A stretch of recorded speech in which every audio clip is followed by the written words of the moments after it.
Ladies చెప్తున్న example, మొన్న ఆటోలు ఎక్కారు, గాజులు కొనుక్కోవడానికి చార్మినార్ పోతారు ఫ్రీ బస్ అని చెప్పి వాళ్ళు మాట్లాడుతారు, మనకెందుకు వాళ్ళు మాట్లాడుకుంటారు. అవి అట్లా ఉంది అంటే అవసరం లేని విషయం అది. అట్లా అట్లా మిస్యూజ్ చేస్తారు, కరెక్ట్ కాదు కదా. ఓ 50% పెట్టినా పన్ను వాళ్ళకి యూజ్ అయితే, పని లేని వాళ్ళు ఊరుకుంటారు అట్లా. ఓకేనా, నా ఫ్రీ బస్సులు పెట్టింది లోకల్ అయితే కొంచెం మాకు ఇక్కడ లోకల్ బస్సులు లేవాటి నడుస్తుంది, కానీ ఊళ్ళో పోయే వాళ్ళకైతే చాలా ఇబ్బంది ఉంది. ఈ ఫ్రీ బస్సులు లేవాటి పని లేకుంటున్న వాళ్ళు కూడా తిరుగుతారు. పన్నున్న వాళ్ళకు పాపం సీట్లు దొరుకుతారు, చూస్తారు కదా మీరు కూడా. అట్లే ఉంది. పోతే ఈ ఫ్రీ బస్సులు అనేది కరెక్ట్ కాదు. ఓ 50% అన్నా పెట్టేది ఉండే టికెట్, మినిమం 50% పెట్టినా కొంచెం తగ్గించి పెట్టినా కానీ పర్లేకుంటుండే.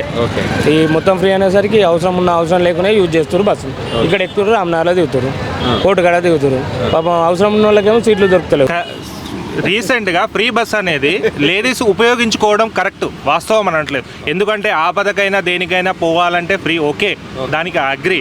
కానీ రీసెంట్గా 2 days బ్యాక్ షాద్ నగర్లో ఖాళీ ఫేషియల్ చేసుకోవడానికి ఒక అమ్మాయి 50 కిలోమీటర్లు వచ్చి పోయి ఫేషియల్ చేసుకొని అదే బస్సులో మళ్ళీ రిటర్న్ ఇంటికి వచ్చిందంట, ఫ్రీ కాబట్టి.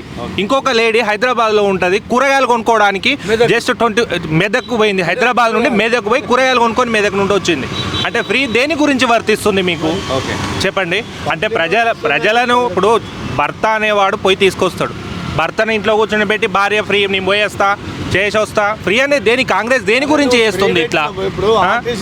మార్పు కావాలి అని అనుకున్నాం, ఓకే మార్పు వచ్చింది. కాంగ్రెస్ తరంగా నువ్వు 5 హామీలు పెట్టినావు, 5 హామీలు దేనికవి? రైతులకు సంబంధించింది పెట్టినావు, మరి రైతులది ఏది? ఫ్రీ బస్ ఒక్కటి పెట్టినావు, నువ్వు రైతు బంద్ అన్నావు, రైతు బంద్ ఏమైంది? పింఛన్స్ అన్నావు, పింఛన్లేవి. నిత్యావసరాల వస్తువుల రేట్లు పెరిగింది. నూనె ప్యాకెట్ 220, 150. కాంగ్రెస్ టీఆర్ఎస్ ఉన్నప్పుడు 150 ఉండే, ఇప్పుడు 220. పప్పులు ఉప్పుల రేట్లు పెంచుతున్నాను.